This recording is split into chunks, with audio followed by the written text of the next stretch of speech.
Hey everybody, KMO here, and I did shoot and edit a video yesterday, and I spent many hours trying to get it uploaded to YouTube, but didn't happen.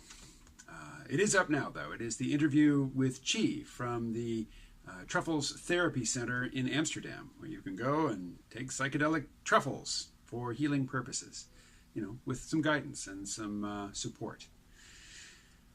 So today, Friday, there'll be two videos today. This is the first of the two. This is the the homespun video on the phone. It's DiscOrville Friday. I know not many people watch these videos. I mean, not many people watch any of my videos, but these get fewer views than any others. But so it goes. These two shows are pretty important to me. So Star Trek Discovery and the Orville, both in their second seasons. The Orville 2 episodes ahead of Star Trek Discovery. So I'm going to be talking about last night's episodes. For Star Trek, that was Season 2, Episode 6, what was it called? Called The Sounds of Thunder, in which we return to Saru's planet, which is not Kelpie or Kelpiate or Kelpii or anything like that. His species, the Kelpians, are one of two species on that planet. And we've been set up to understand that the Kelpians are kept as a sort of cattle, that the other species on the planet preys upon them. But we learn in this episode, spoilers of course, spoilers, that the Kelpians, they have this life stage that they go through called the Vihari, which they've been led to believe marks the end of their existence, that if they're not culled by their enemies or their predators on the planet, after they go or before they go through this process, that they will die in agony. And if they don't die, they'll be driven insane by the pain. But in fact, that's not true. What happens is their threat ganglia fall out, and they go from being ruled by fear to being much more competent and somewhat aggressive, and very, very skilled and formidable entities.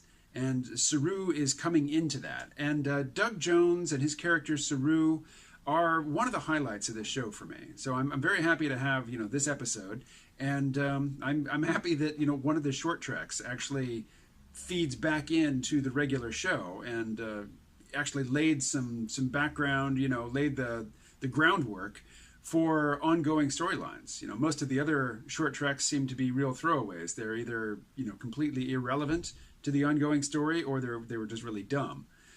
So any episode that centers on Saru is probably going to be one of the better episodes of Star Trek Discovery. I want to say I have resolved to speak mostly about the good things about Star Trek Discovery, because I am enjoying it. Unlike the first season, where particularly the first half of the first season, where I watched it through gritted teeth and I could only see the things that really angered me. I do like Doug Jones. I do like Anson Mount as Christopher Pike, and in this episode some of my favorite scenes were the ones where Saru speaks up, Pike says no, we're not going to do it that way, and Saru, instead of taking orders and backing down, gets up in Pike's face. It happens repeatedly. Pike always keeps his cool and never seems to respond as if his authority is being challenged. He continues to give reasons, he continues to justify his orders, and he basically avoids what could turn into, an ugly power struggle or an ugly struggle to force Saru back into his position in the hierarchy. And Captain Pike doesn't do that, for the most part. At one point he does tell Saru to leave the bridge, and it was the right call. But this episode, I understand that I can go onto YouTube and I can go and watch the videos of the people who are committed to hating Star Trek Discovery, and I can listen to their complaints about the episode, and I know that it will diminish the episode in my memory. It will diminish my ability to watch it a second time and enjoy it. And I will watch it a second time because I was up late last night. There's a video you can watch of a role-playing game that I played. It is there's a regular group from D Infinity magazine that has they stream their weekly gaming sessions on Thursday nights, and last night's was a one-off game set in the Geb universe. Geb is the comic strip, the weekly comic strip that I write and draw. You can find it at Geb, that's Gebb.io. And the characters, that appear in the strip from week to week were the player characters. It was a very fun experience. It was a great adventure. I wasn't the game master. Somebody else, took the concepts, the world building, the characters, and some of the themes and added their own, imagination to it. And it was really fun. It's a good story. So I would encourage you to check that out. Link below. Okay, now over to the Orville. Now, I love the Orville. I just love to look at it. The music is great. The acting is just wonderful. I love the characters. But I have some complaints about last night's episode. So this is Season 2, Episode 8. It's called Identity Part 1. And Isaac, the artificial life form who is on the Orville observing, how biologicals do things, so and reporting back to his home planet so they can decide whether or not to join the Planetary Union, he just basically drops dead. Inert. And so the Orville, the Orville crew gets permission to take him back to his home planet. And we get back to the home planet, and I liked what I saw, until the ship landed. Everything up until, the ship lands on these arms that extend, to take it, because it doesn't seem to have any landing gear. It doesn't really seem to be meant to land. And the doors open, and they step from, a 21st century sci-fi show on an American TV network, with good special effects and everything. They basically step into an episode of Doctor Who. And somebody on a MeWe group just devoted to the Orville asked that this morning. Does this seem like a Doctor Who episode to anybody? Isaac's people, they all look just like him, except instead of, the blue lit up highlights on the suit with the fake blue eyes on the faceplate, their glowing parts are red. Glowing red eyes on robots. Okay. Yes. Isaac's people, the Kaylons, they looked like Cybermen.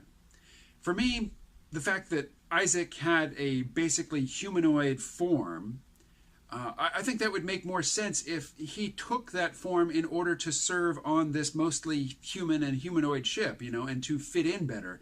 Back on his planet, if it's all cybernetic life forms, I just don't see any reason for them to be contained in these humanoid bodies.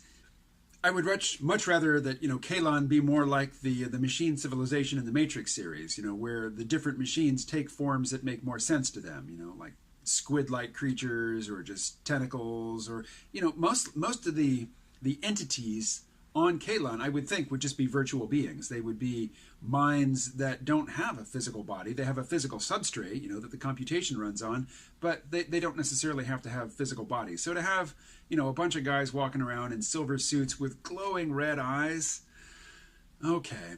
So basically what this just says to me is that, I still like the Orville, and what I like about it are the character dynamics. So the characters are well conceived, they are well acted, they have motivations that are, comprehensible and consistent, and so we can relate to them, and we do. And, as I was watching it, I wasn't thinking about all these criticisms. I was thinking, oh no, Isaac's a bad guy, which I was supposed to. The emotional structure of the episode works. It works great. It's just that it is falling back on some really tired tropes about artificial intelligence, particularly the idea that the AIs are just going to decide that humans, they can't coexist with humans and they're going to kill us all. And then throw our bodies in caves, for other biologicals in the far future to stumble upon. And young Ty, one of the two sons, the younger son of Dr. Finn, who's in a relationship with Isaac, he leaves the Orville. They're on this alien planet where they had to get special permission to go there.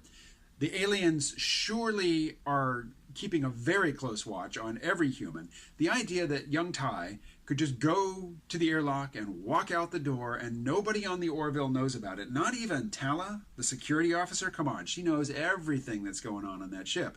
The fact that Ty just walks out and nobody knows about it, nobody on the Orville and the Kaylons don't notice that, he is skulking around their city and hiding behind things and climbing down into the vault where, the deep, dark evidence of past crimes is waiting to be discovered. I just don't buy it. That just doesn't fly, in terms of a plausible scenario.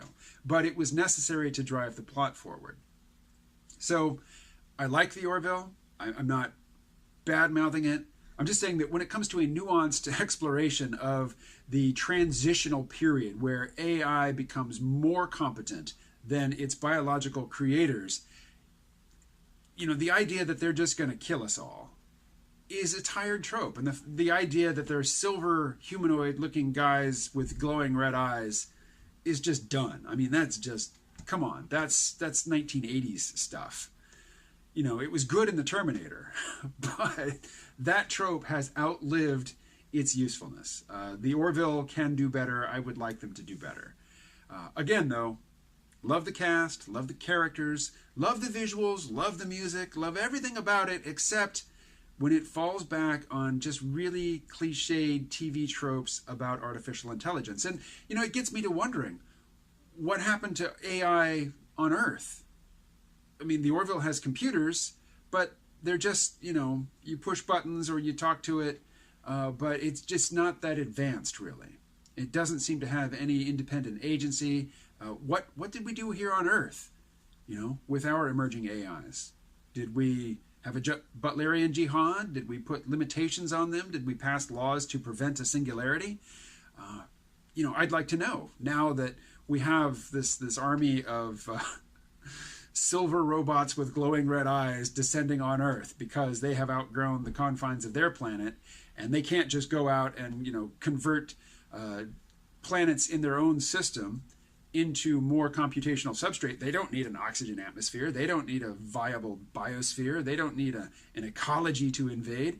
They just need raw materials. And so there's no reason, for them to go and have to, the first move off of their planet is to invade some other planet.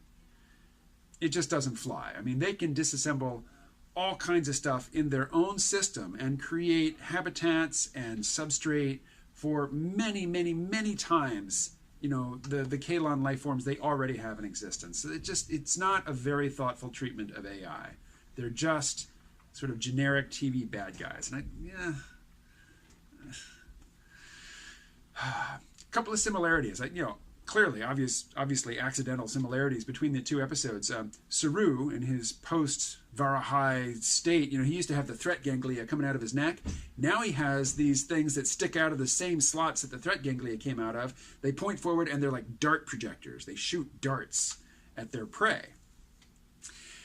Not their enemies, their prey. It turns out that the Kelpians are the old predator species, and their prey, the gooey, oily guys, I forget their name, they fought off, they basically staged a revolution, and instead of wiping out the Kelpians, they have confined them to their juvenile stage, basically. They still let them have their childhoods, but their childhoods are, characterized by constant fear, so maybe that's not such a mercy. Maybe they did that as punishment. But it seems like the oily bad guys who just seem, unrepentantly evil and malevolent in a very, pre-modern way, where bad guys are ugly and their evil it oozes right off the surface of their skin. You can tell that they're evil. Anyway, it seems like maybe the obviously evil guys had a soft spot. They didn't vanquish their enemies completely. They did allow them to live on in some form. They just didn't let them progress to their final super competent, super aggressive predator stage. And Discovery, I need to watch that episode again, because I watched it late last night after we played the game. It was after midnight when I started it. I'm usually asleep, before midnight. So I started watching Star Trek at midnight. And I could barely keep my eyes open for the final scene. So I do need to see it again before I say much more about it. But again, because my enjoyment of it still seems fairly tenuous, I won't expose myself to the negative reviews. I always approach a second viewing of any episode of Star Trek Discovery with great trepidation, at least in Season 2. In Season 1, I was watching it a second time to fully articulate why I hated it, and I'm past that. Because the show is past that. They've made a genuine effort to do better, and I applaud them for it. But I wanted to point out that, what's his name? Saru. But Saru's new, threat ganglia replacement weapons were mirrored in the Orville episode, where the Kaylons, their heads basically break open and guns pop out of the sides of their heads. It looked very similar. There was that continuous element between the two shows. Head-mounted weapons on I won't say the bad guys, but on characters that, you know, previously we thought of as being unarmed. In conclusion, I enjoyed both episodes. And I really was caught up in the Orville as I was watching it. But thinking back on it, I'm disappointed at the tired TV trope of the silver, you know, the robot who's really a guy in a silver suit with glowing red eyes, and, you know, AI overthrowing their creators. Which got me thinking a bit about Battlestar Galactica. You know, the original Battlestar Galactica from the 1970s. The backstory was that the Cylons were the robotic servants of an alien race. I think they were a reptilian race. And the Cylons had either outlived their creators or had overthrown their creators, and now were menacing the humans. And in Ron Moore's reimagined Battlestar Galactica of the, you know, very early 21st century, Ron Moore, or, you know, somebody involved in the production in the early stages of it, decided, no, the Cylons are not, you know, the remnants of some alien civilization. They are a human creation that rebelled. And they tried to wipe us out and failed. And we fought a huge war with them. And then, you know, we basically fought to a stalemate, and they withdrew to basically regroup and formulate a new strategy to come back much later to finish the job. I thought that was a much more interesting and compelling narrative than Cylons are just this external threat that humans didn't create. You know, just a bad thing from the outside that's come to harass us. And, you know, we are behaving nobly. We fought a war with them, but then, you know, when the possibility for peace arose, we stepped right up and were double-crossed. You know, it was a very uncomplicated sort of white hat mentality for the humans in that series. And it was much more nuanced and enjoyable when things got mixed up and more complicated and less clear-cut in the, you know, the reimagined series. So there is a simplicity, a sort of pristine, uncomplicated element to the Orville, which I enjoy. But sometimes I want it to go a little deeper. And this most recent episode was one of those. Okay, there we are. The Orville and Star Trek Discovery, both of which will be approaching, they are approaching, and will be entering their mid-season hiatus very soon. So we're coming up on a period where we won't have any new episodes of either show to watch and enjoy and talk about. So I'm into them, and I'm liking them.